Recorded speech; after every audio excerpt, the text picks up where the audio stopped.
വിപ്ലവം നടന്നത്. ഒന്നാം ലോക യുദ്ധം ഉണ്ടാക്കിയ വളരെ കലുഷിതമായ അന്തരീക്ഷത്തിൽ ആ കാലുഷ്യം മുഴുവൻ ഏറ്റുവാങ്ങിയ ഒരു രാജ്യം എന്ന നിലയിലായിരുന്നു ജർമ്മനി നിലനിന്നിരുന്നത്. ജർമ്മനിയിലെ ഈ കാലുഷ്യം അവിടുത്തെ വളരെ സംഘടിതമായ, ഒരുപക്ഷെ ലോകത്തെ ഏറ്റവും സംഘടിതമായ തൊഴിലാളി പ്രസ്ഥാനം ഉണ്ടായിരുന്ന ഒരു സ്ഥലം 1920-കളിൽ ജർമ്മനിയാണ്. ജർമ്മൻ സോഷ്യൽ ഡെമോക്രാറ്റിക് പാർട്ടി എന്ന പേരിലാണ് ആ പാർട്ടി അവിടെ നിലനിന്നിരുന്നത്. അത് ഒരു വലിയ സാമൂഹ്യ വിപ്ലവത്തിലേക്ക് എത്തിച്ചേരും എന്ന് 20-കളിൽ പ്രതീക്ഷിക്കപ്പെട്ടിരുന്നു. 30-കളിലും ആ പ്രതീക്ഷ ശക്തമായിരുന്നു. 30-കൾ അക്കാലത്ത് യൂറോപ്പിൽ അറിയപ്പെട്ടത് തന്നെ പിങ്ക് 30s, ചുവന്നുകൊണ്ടിരിക്കുന്ന 30-കൾ എന്ന പേരിലാണ് അറിയപ്പെട്ടത്. സ്പാനിഷ് സിവിൽ വാർ നടക്കുന്നു.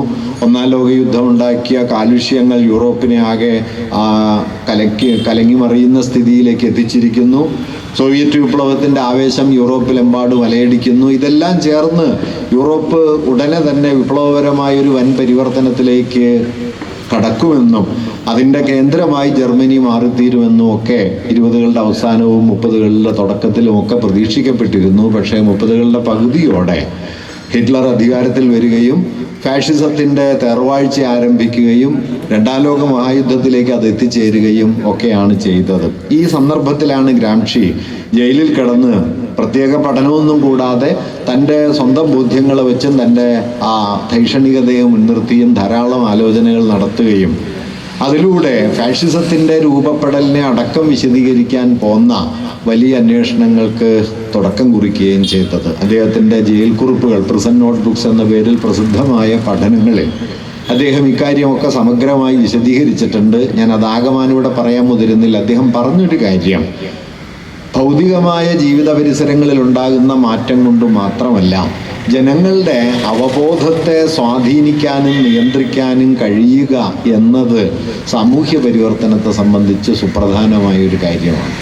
അതുകൊണ്ട് സംസ്കാരം എന്ന് നാം സാമാന്യേന പറഞ്ഞു വരുന്നത് കലാ, സാഹിത്യം അല്ലെങ്കിൽ വിജ്ഞാനം തുടങ്ങിയ മേഖലകളെ ആണെങ്കിലും ഗ്രാംഷി അതിനെ കുറെ കൂടി വിപുലമായ അർത്ഥത്തിലാണ് പരിഗണിച്ചിട്ടുള്ളത്. അദ്ദേഹം പരിഗണിച്ചത് മനുഷ്യരുടെ ആശയലോകം, മനുഷ്യർ ലോകത്തെ മനസ്സിലാക്കാനും സ്വയം മനസ്സിലാക്കാനും തങ്ങളെ തന്നെ വിശദീകരിക്കാനും തങ്ങളും മനുഷ്യർ ലോകവും തമ്മിലുള്ള ബന്ധം എന്താണെന്ന് ചർച്ച ചെയ്യാനും ഒക്കെ ആശ്രയിക്കുന്ന ഒരു ചട്ടക്കൂടിനെയാണ് അദ്ദേഹം സംസ്കാരം എന്ന് വിളിച്ചത്, അല്ലാതെ കലയും സാഹിത്യവും എന്ന സാമാന്യ അർത്ഥത്തിലല്ല. അതുകൊണ്ട് ഈ ആശയലോകം ഓരോ വ്യക്തിയും തങ്ങളെയും ലോകത്തെയും സ്വയം തിരിച്ചറിയുന്ന വഴി തങ്ങളുടെ ജീവിതത്തെക്കുറിച്ച് അവർ വച്ചു പുലർത്തുന്ന ധാരണകൾ, ഇതെല്ലാം ചേർന്ന സംസ്കാരത്തിൻ്റെ മണ്ഡലം ഗ്രാംഷിയെ സംബന്ധിച്ച് ഒരു സമുന്നതമായ വർഗസമരത്തിൻ്റെ ഏറ്റവും പ്രധാനപ്പെട്ട ഒരു മേഖലയാണ് എന്ന കാഴ്ചപ്പാട് അദ്ദേഹം ഉയർത്തിക്കൊണ്ടുവന്നു. മാർക്സിസത്തിൻ്റെ തന്നെ ചരിത്രത്തിലെ സുപ്രധാനമായ ഒരു വഴിത്തിരിവായിട്ട് പലരും അതിനെ കാണാറുണ്ട്.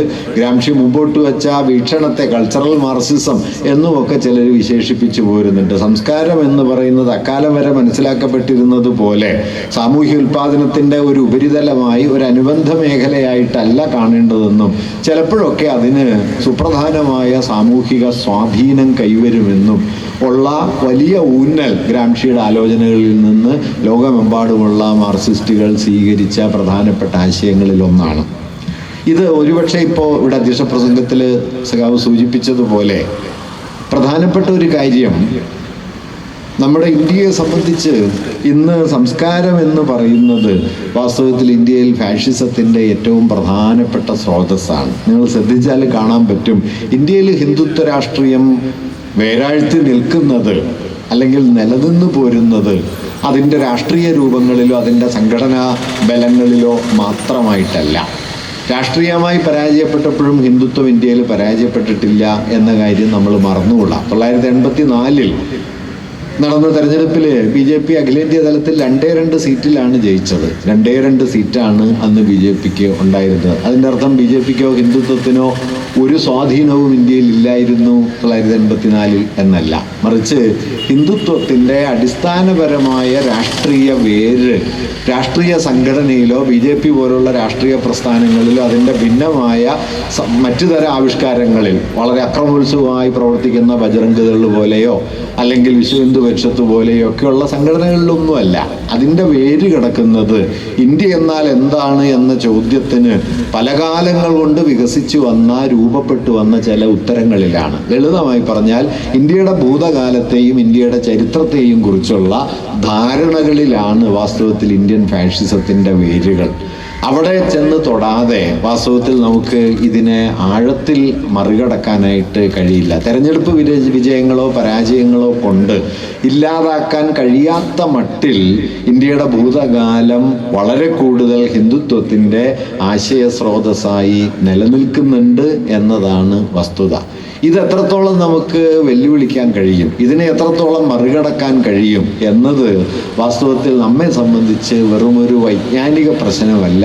ഒരുപക്ഷെ ഇന്ത്യ നേരിടുന്ന രാഷ്ട്രീയ വെല്ലുവിളികളെ, ഇന്ത്യൻ ജനാധിപത്യം നേരിടുന്ന വെല്ലുവിളികളെ അഭിമുഖീകരിക്കുന്നതിനുള്ള ഏറ്റവും പ്രധാനപ്പെട്ട കാര്യപരിപാടി അതാണ് എന്നാണ് ഞാൻ കരുതുന്നത്. കാരണം ഇന്ത്യയുടെ ആധുനിക ഇന്ത്യ എന്ന് നാം പറയുന്ന ഒരു കാഴ്ചപ്പാടും അതിൻ്റെ സാമൂഹ്യ സംവിധാനങ്ങളും രാഷ്ട്രരൂപവും ഒക്കെ നിലവിൽ വരുന്നതിനോടൊപ്പം തന്നെ വർഗീയമെന്ന് വിളിക്കാവുന്ന, പുറമേക്ക് വർഗീയമായി ചിലപ്പോഴൊന്നും അങ്ങനെ തെളിഞ്ഞു കണ്ടിട്ടില്ലെങ്കിലും വർഗീയതയുടെ ആശയസ്രോതസ്സായി മാറാൻ കഴിയുന്ന ഒരു അന്തരീക്ഷം വാസ്തവത്തിൽ നമ്മുടെ ദേശീയതാ സങ്കല്പത്തോടൊപ്പം ആധുനിക രാഷ്ട്ര സങ്കല്പത്തോടൊപ്പം തന്നെ രൂപപ്പെട്ടു വന്നിട്ടുണ്ട്.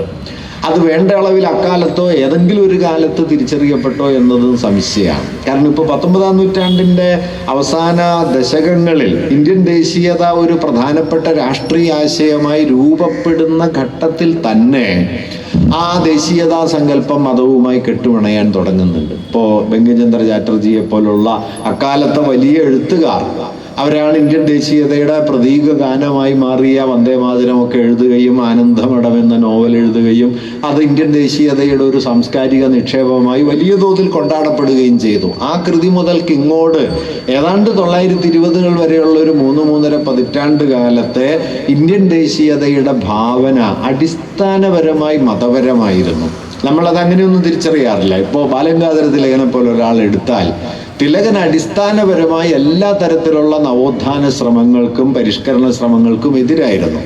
ഒരു യാഥാസ്ഥിതിക ഹിന്ദുവായി നിലയുറപ്പിച്ചുകൊണ്ട് ബ്രിട്ടീഷ് വിരുദ്ധ സ്വാതന്ത്ര്യ സമരം മുമ്പോട്ട് കൊണ്ടുപോകാം എന്നതായിരുന്നു തിലകൻ്റെ കാഴ്ചപ്പാട്. അദ്ദേഹം ബാലികാ വിവാഹം നിരോധിക്കാനുള്ള ശ്രമങ്ങൾക്കെതിരായിരുന്നു, വിധവാ വിവാഹത്തിനെതിരായിരുന്നു, ഐത്തോച്ചാടനത്തിന് വേണ്ടിയുള്ള സമരങ്ങൾക്കെതിരായിരുന്നു. ഇതെല്ലാം തന്നെ ഹിന്ദുമതത്തെ അകമേ ഭിന്നിപ്പിക്കും എന്ന് പറഞ്ഞ് ബ്രിട്ടനിൽ നിന്നുള്ള സ്വാതന്ത്ര്യം മാത്രമാണ് സ്വാതന്ത്ര്യം, ബാക്കിയെല്ലാം മാറ്റിവെക്കാവുന്ന കാര്യങ്ങളാണ് എന്ന നിലപാടാണ് അദ്ദേഹം സ്വീകരിച്ചത്. ഫലത്തിൽ യാഥാസ്ഥിതിക ഹിന്ദുത്വത്തിൻ്റെ വീക്ഷണഗതികൾ നമ്മുടെ ദേശീയതാ സങ്കല്പവുമായി കെട്ടുപിണയുന്ന ഒരു യുക്തി വാസ്തവത്തിൽ വളരെ പ്രബലമായിട്ടുണ്ട്. ഇത് 19-ാം നൂറ്റാണ്ടിൻ്റെ അവസാനം ദേശീയത എന്ന ആശയം രൂപപ്പെട്ട് ശക്തിപ്പെടുന്ന സന്ദർഭം മുതൽ 20-ാം നൂറ്റാണ്ടിലെ സ്വദേശി പ്രസ്ഥാനം, ബംഗാൾ വിഭജനം, ബാലഗംഗാധര തിലകൻ, ലാലാ ലജ്പത് റായ്, ബിപിൻ ചന്ദ്രപാല്, ആരെ എടുത്തു നോക്കിയാലും ഏറിയും കുറഞ്ഞും അവരുടെയൊക്കെ വീക്ഷണഗതികളുടെ പിന്നിൽ മതത്തിൻ്റെ ഒരു അടിയൊഴുക്കുണ്ട്. അത് ദേശീയതയുടെ പരിവേഷത്തിലാണ് പലപ്പോഴും വരിക. രാഷ്ട്രം എന്നാണ് സംസാരിക്കുക, ഭാരതീയ പാരമ്പര്യം എന്നാണ് സംസാരിക്കുക.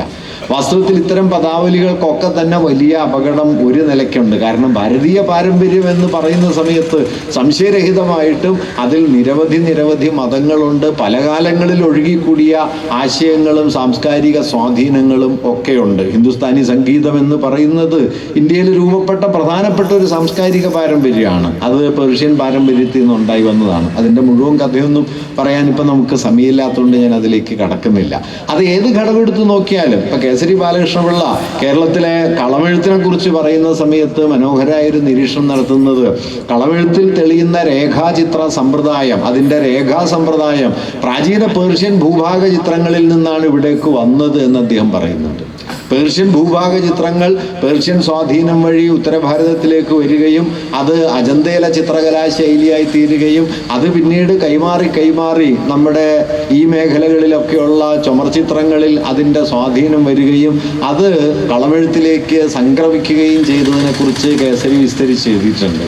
അപ്പോൾ നമ്മൾ വീട്ടുമുറ്റത്ത് വരയ്ക്കുന്ന ഒരു കളത്തിൽ പോലും സാർവദേശീയമായ അനുഭവ മണ്ഡലങ്ങൾ അടങ്ങിയിട്ടുണ്ട് എന്നാണ് അദ്ദേഹം സൂചിപ്പിക്കാൻ ശ്രമിച്ചത്. ഞാൻ പറഞ്ഞു വന്നത് ഇത്തരത്തിലുള്ള കൊടുക്കൽ വാങ്ങലുകളുടെ ഒരു സുദീർഘമായ ചരിത്രത്തെ തീർത്തും ഒഴിവാക്കിയിട്ട് മതപരമെന്ന് വിളിക്കാവുന്ന യുക്തികൾക്കകത്ത് ഭൂതകാലത്ത് തളയ്ക്കുന്ന രീതി ഇന്ത്യൻ ദേശീയ പ്രസ്ഥാനത്തോടൊപ്പം വരികയുണ്ടായി. അതുകൊണ്ട് ഇന്ത്യൻ ദേശീയത എന്ന് പറയുന്നത് പലപ്പോഴും മതാത്മകമായ ഒന്നായി തീരുകയും അത് ഹൈന്ദവമായ പരിവേഷങ്ങളോടെ നിലകൊള്ളുന്ന ഒന്നായി മാറുകയും ചെയ്തു. ഇതിൽ ചെറിയ തോതിലെങ്കിലും ഒരു വഴിത്തിരിവുണ്ടാക്കാൻ കഴിഞ്ഞത് ഗാന്ധിയുടെ ഇടപെടലിലാണ്.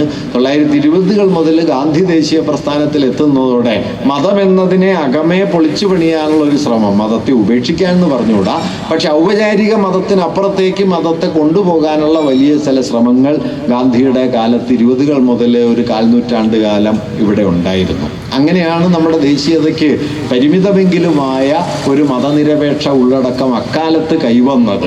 അത് കർഷകരുടെ പ്രശ്നങ്ങൾ, തൊഴിലാളികളുടെ പ്രശ്നങ്ങൾ, യുവാക്കളുടെയും ഇതര സാമൂഹ്യ വിഭാഗങ്ങളുടെയും പ്രശ്നങ്ങളൊക്കെ ഏറ്റെടുക്കുകയും അതുവരെ ഇന്ത്യൻ ദേശീയതയുടെ സ്വാതന്ത്ര്യ സങ്കല്പത്തിൻ്റെ ഒക്കെ പിന്നിലെ പ്രധാന ശക്തിയായിരുന്ന ഈ മതാത്മക വീക്ഷണങ്ങളിൽ നിന്ന് മതനിരപേക്ഷമായ ഒരു ജനാധിപത്യ വീക്ഷണത്തിലേക്കുള്ള വഴിത്തിരിവിന് കുറച്ചൊക്കെ വഴി തുറക്കുകയും ചെയ്തു. കുറച്ചൊക്കെ എന്ന് ഞാൻ പറയാൻ കാരണം, ഇങ്ങനെ ഗാന്ധിയുടെ കാലത്തും സോഷ്യലിസ്റ്റുകൾ, കമ്മ്യൂണിസ്റ്റുകൾ, ഇടതുപക്ഷക്കാർ, മറ്റു തരത്തിലുള്ള പുരോഗമനവാദികൾ ഇവരൊക്കെ ദേശീയ പ്രസ്ഥാനത്തിൻ്റെ മുൻനിരയിലേക്ക് വന്ന സമയത്തു തന്നെയും, ഗാന്ധി അതിൻ്റെ കേന്ദ്രബിംബമായി മാറിയ സമയത്ത് തന്നെയും വാസ്തവത്തിൽ മതത്തിൻ്റെ പിടിമുറുക്കം ദേശീയതയിൽ നിന്ന് ഇല്ലാതായിട്ടൊന്നുമില്ല. അതതിൻ്റെ ഒരു അടിയൊഴുക്കായി മുൻപ് മുൻനിലയിലായിരുന്നെങ്കിൽ അത് പിന്നിലയിൽ തുടരുകയായിരുന്നു എന്നതാണ് യാഥാർത്ഥ്യം. അതിന് നിർണായകമായ ഒരു പിന്നോട്ടടി ഇന്ത്യയിലെ വർഗീയ പ്രസ്ഥാനം നേരിട്ടത് ഗാന്ധിയുടെ വധത്തിന് ശേഷം. ഗാന്ധി വധമുണ്ടാക്കിയ വലിയ രോഷവും അതുണ്ടാക്കിയ ധാർമ്മികമായ വലിയ ഒരു ആഘാതശേഷിയും വാസ്തവത്തിൽ ഇന്ത്യയിലെ ഹിന്ദുത്വ രാഷ്ട്രീയം അതിൻ്റെ രൂപീകരണത്തിന് ശേഷം നേരിട്ട ഏറ്റവും വലിയ തിരിച്ചടിയായിരുന്നു എന്ന് ഇന്ന് നോക്കിയാൽ കാണാൻ പറ്റും. 1925-ൽ RSSഉം അതിന് കുറച്ചു മുമ്പ് ഹിന്ദു മഹാസഭയും ഒക്കെ രൂപപ്പെട്ടതിന് ശേഷം ഏതാണ്ട് ഇപ്പോൾ ഒരു നൂറ്റാണ്ടിൻ്റെ ചരിത്രം അതിൻ്റെ സംഘടനാ ജീവിതത്തിനുണ്ട്. ഈ സംഘടനാ ജീവിതത്തിൻ്റെ ചരിത്രത്തിലെ ഏറ്റവും വലിയ പ്രതിരോധം അത് നേരിട്ടത് RSS നിരോധിക്കപ്പെടുന്ന സ്ഥിതി തന്നെ ഉണ്ടായത് നമുക്കറിയുന്നത് പോലെ ഗാന്ധി വധത്തെ തുടർന്നാണ്. സർദാർ പട്ടേൽ തന്നെയാണ് ഗാന്ധി വധത്തിൻ്റെ പിന്നിലെ പ്രധാനപ്പെട്ട പ്രേരണാശക്തി. ഗൂഢാലോചന സവർക്കറുടെ നേതൃത്വത്തിലുള്ള ഒരു മതഭ്രാന്ത സംഘമാണ് എന്ന് നെഹ്റുവിന് കത്തെഴുതുന്നത് ഈ പട്ടേൽ തന്നെയാണ്. പട്ടേൽ മാത്രമല്ല, അക്കാലത്ത് ആ കേസ് അന്വേഷിച്ച ബോംബെയിലെ ക്രൈംബ്രാഞ്ച് SP ആയിരുന്ന നഗർവാല ഉൾപ്പെടെയുള്ള ആളുകൾ ആ കാര്യം പല രൂപത്തിൽ ആവർത്തിക്കുന്നുണ്ട്.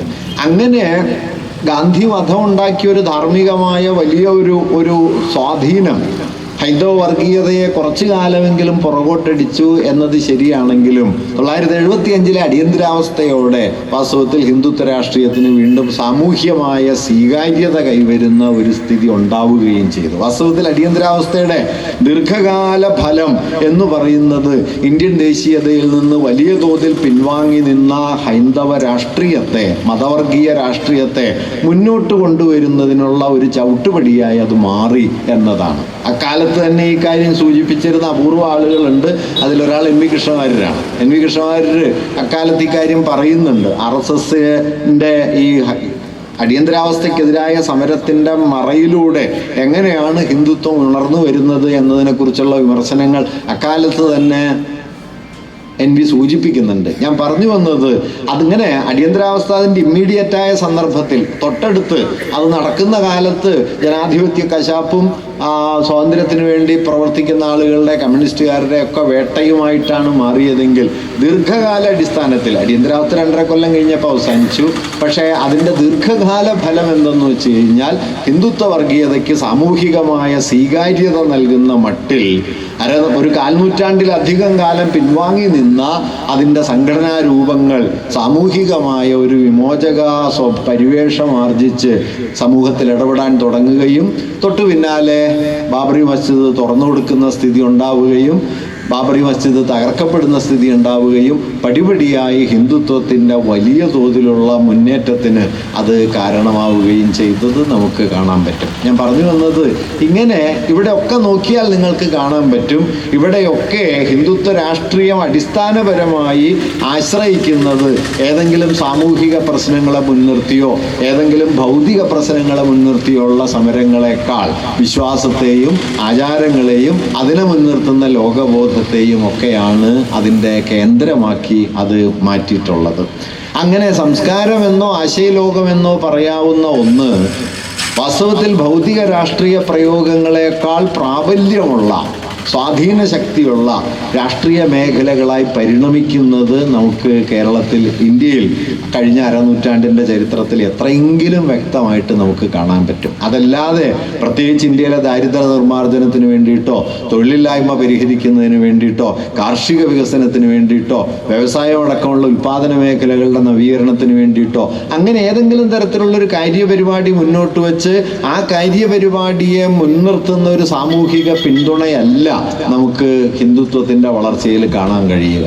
മറിച്ച് മനുഷ്യരുടെ ആശയബോധത്തെ രാഷ്ട്രീയമായി സംഘടിപ്പിക്കാനുള്ള ഒരു ഉപകരണമാക്കി മാറ്റി മതത്തെ അതിൻ്റെ അടിസ്ഥാനമാക്കുന്ന ഒരു പ്രക്രിയയാണ് ദീർഘകാലമായി ഇവിടെ നടന്നിട്ടുള്ളത്. ആ പ്രക്രിയ ഞാൻ പറഞ്ഞു വന്നത്, ആ പ്രക്രിയക്ക് വാസ്തവത്തിൽ സമീപസ്ഥമായ ഒരു ചരിത്രമല്ല, വളരെ ദീർഘകാലത്തെ ചരിത്രം ഉണ്ട്.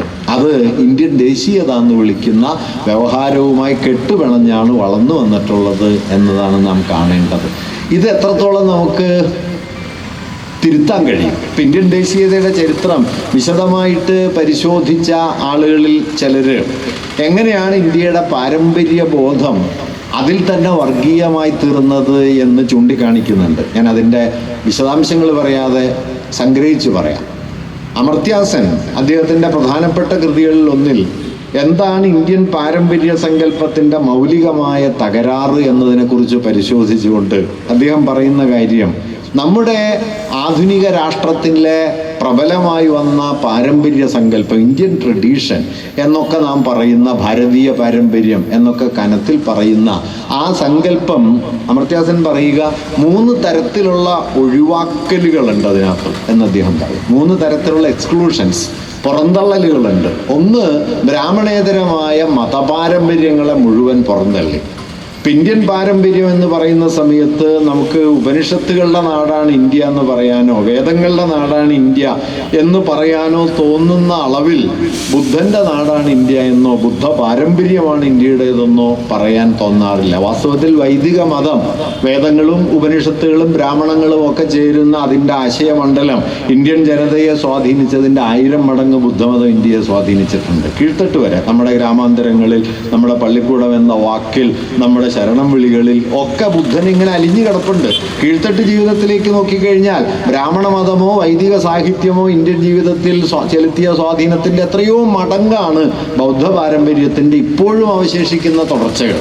പക്ഷേ അതിനെ ഒന്നും നമ്മുടെ ഭൂതകാല സംസ്കൃതിയുമായി ബന്ധിപ്പിച്ച് മനസ്സിലാക്കാനോ ഇതര മതങ്ങൾ, വൈദികേതരമായ ഇതര മതങ്ങൾ, അങ്ങനെയാണ് അമർത്യാസൻ പറയുക. അത് ബുദ്ധമതമാകാം, ജൈനമതമാകാം, പാഴ്സികളുടേതാകാം, അല്ലെങ്കിൽ ക്രിസ്ത്യാനികളോ മുസ്ലിങ്ങളോ യഹൂദർ പോലുമോ. ഇപ്പൊ കേരളത്തിലെ നാടോടി ഗാന പാരമ്പര്യത്തിലെ പ്രധാനപ്പെട്ട ഒരു വഴി യഹൂദർക്കിടയിൽ വികസിച്ചു വന്ന യഹൂദ സ്ത്രീകൾ പാടിപ്പോന്ന പാട്ടുകളാണ്. യഹൂദ സ്ത്രീകളുടെ പാട്ടുകൾ നമ്മുടെ നാടൻ പാട്ട് പാരമ്പര്യത്തിലെ പ്രധാനപ്പെട്ട ഒരു വഴിയായിട്ട് അതുണ്ടായിരുന്നു.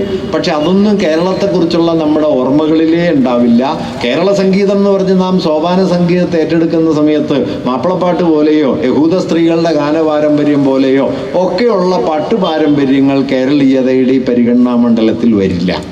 അങ്ങനെ ഫലത്തിൽ നമ്മുടെ ദേശീയത എന്ന് പറയുന്നത് വളരെ വളരെ മതാത്മകമായ ഇടുക്കമുള്ള ഒന്നായി മാറും. കേസരി പണ്ട് പറയുന്നുണ്ട്, കേരളീയ ചുമർചിത്രകല എന്ന് പറഞ്ഞ് നിങ്ങൾ അമ്പല ചുമർചിത്രങ്ങളെ മാത്രം പരിഗണിച്ചാൽ പോരാ, കേരളത്തിൽ ചുമർചിത്രകല വളരെ സമ്പന്നമായി വളർന്ന ഒന്ന് ക്രൈസ്തവ ദേവാലയങ്ങളിലാണ്.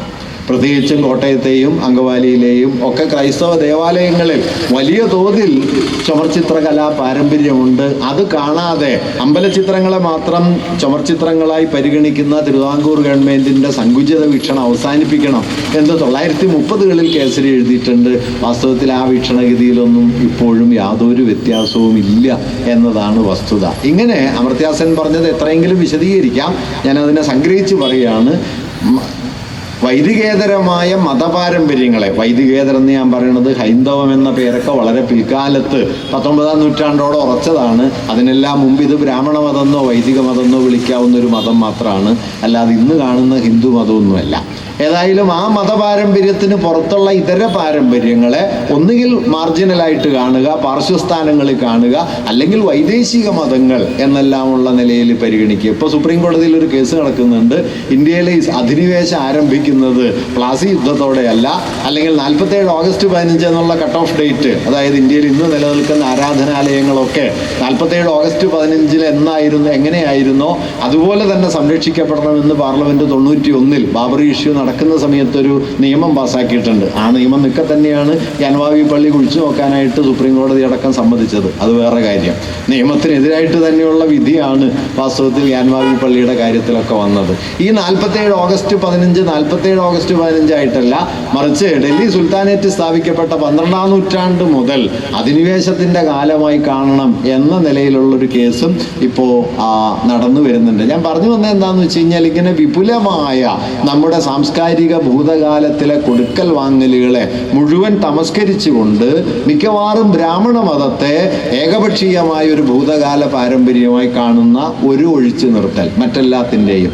രണ്ടാമത്തെ കാര്യമായിട്ട് അമർത്യാസൻ പറയുന്നത് നമ്മുടെ നാടോടി പാരമ്പര്യങ്ങൾ, നാട്ടുജീവിത പാരമ്പര്യങ്ങൾ, ആദിവാസി സമൂഹങ്ങൾ, തദ്ദേശീയ കൂട്ടായ്മകൾ, ഇവരൊക്കെ വികസിപ്പിച്ചെടുത്ത വൈഭവങ്ങളും ആവിഷ്കാര ശൈലികളും ഒന്നും ദേശീയമായി പരിഗണിക്കപ്പെട്ടില്ല. ഒറ്റ ഉദാഹരണം ഞാൻ പറഞ്ഞാൽ, അജന്ത ചിത്രകല എന്ന് പറഞ്ഞു കഴിഞ്ഞാൽ ഇന്ത്യൻ ചിത്രകലയാണ് എന്ന് പറയുന്ന അതേ ആളുകൾ തന്നെ വർളിയെക്കുറിച്ച് പറയുമ്പോൾ അത് ആദിവാസി കലയാണ് എന്ന് പറയും. മധുബനി ആദിവാസിയായി മാറും, കാളിഘട്ട് ആദിവാസിയായി മാറും, അതേസമയം അജന്ത ദേശീയമായി തീരും. ഇങ്ങനെ തദ്ദേശീയ സമൂഹങ്ങളുടെ വലിയ പാരമ്പര്യങ്ങളെ മുഴുവൻ പാർശ്വസ്ഥങ്ങളാക്കി മാറ്റി, അതിനെ മാർജിനലാക്കി മാറ്റി, അതൊന്നും ദേശീയമല്ല, ലോക്കൽ ട്രഡീഷൻസ് ആണ് എന്ന നിലയിൽ ചുരുക്കി കൊണ്ടുവന്ന് ഒരൊറ്റ ഏകമാനമായ ഒറ്റ പ്രകൃതത്തിലേക്ക് ഭൂതകാലത്തെ കൊണ്ടുവരിക എന്നുള്ളത് നമ്മുടെ പാരമ്പര്യ നിർമ്മാണത്തിലെ രണ്ടാമത്തെ ഒരു ഒഴിച്ചു നിർത്തലാണ് എന്ന് അമർത്യാസൻ പറയുന്നുണ്ട്. മൂന്നാമത്തെ ഒരുടെയും വൈഭവത്തിൻ്റെയും മേഖലയിലുണ്ടായ ഭൗതികമായ കുതിച്ചുയാട്ടങ്ങൾ, നമ്മുടെ രസതന്ത്രം, നമ്മുടെ ഗണിതം അടക്കം, നമ്മുടെ കാമശാസ്ത്രം, നമ്മുടെ അർത്ഥശാസ്ത്രം അടക്കമുള്ള